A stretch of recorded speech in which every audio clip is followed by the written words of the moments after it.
measurement of power using 2 wattmeter method. As you all know, so as you all know, voltmeter will have two terminals. It is used to measure the voltage in the circuit. Similarly, ammeter is used to measure the current in the circuit. Again it will have the two terminals. So always ammeter is connected in series, always voltmeter is connected across the circuit. So now the power is, product of voltage and current, along with that cosine of the angle between voltage and current. The wattmeter will have two terminals here. One is two coils. One is current coil, another one is potential coil. Always current coil will be in series with the load, and potential coil always across this, that is MLCV. CV will be always parallel, the current coil will be series. So always the wattmeter reading, that is equal to VI cos phi.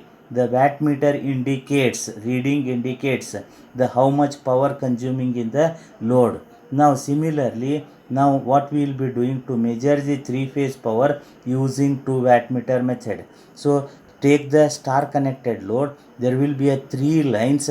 So these lines we named it as A, then B, then C. Connect the wattmeters AC line. The voltage coil is shorted to B. Voltage coil of second wattmeter is all shorted to, that is B line. The wattmeter which is connected to line A, that is wattmeter 1.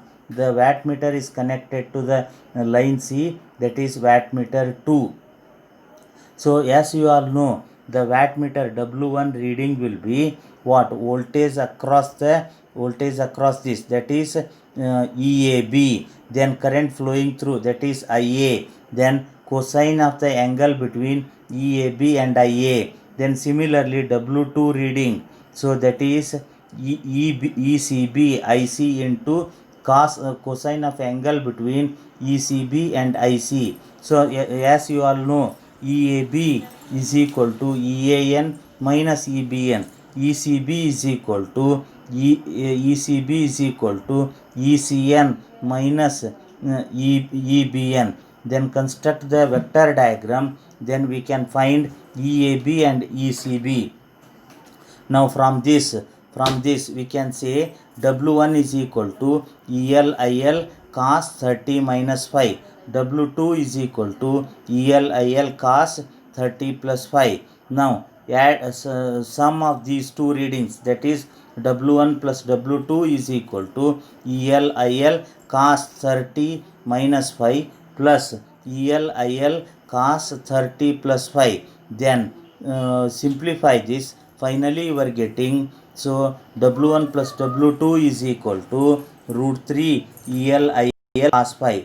This indicates, or this it shows that sum of the wattmeter reading is equal to total power consumed in the three phase circuit. You will get one question from this.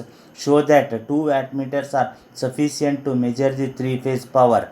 Now then subtract the two readings, W1 minus W2. Then you will get ELIL sin phi.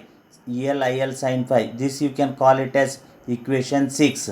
Now divide this, W1 minus W2 divided by W1 plus W2, that is equal to, that is root 3 ELIL sin phi, that is root 3 ELIL cos phi. Then ELIL will be get cancelled. Then W1 minus W2 divided by W1 plus W2 is equal to tan phi. Then tan phi is equal to root 3 into W1 minus W2 divided by W1 plus W2. Then phi is equal to tan inverse of root 3 into W1 minus W2 divided by W1 plus W2. Then power factor, that is cos phi, cos of tan inverse of root 3 into W1 minus W2 divided by W1 plus W2.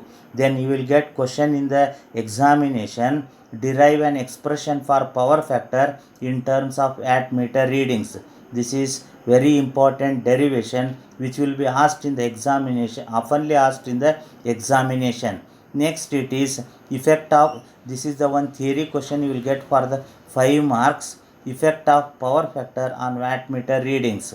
Just what we need to do, you take the equation 1 and 2, that is W1 and W2 is equal to ELIL cos 30 minus 5.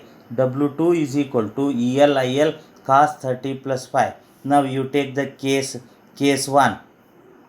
The power factor equal to 1, that is cos phi is equal to 1, then phi is equal to 0. Phi equal to 0 you substitute in equation 1 and 2, then W1 is equal to ELIL cos 30, then W2 is equal to ELIL cos 30, then the power factor is 1. The reading of 2 wattmeters are positive and the same. If the 2 readings of the wattmeters are same, then we can take the power factor will be 0, that is power factor is phase angle is 0, that is power factor equal to 1.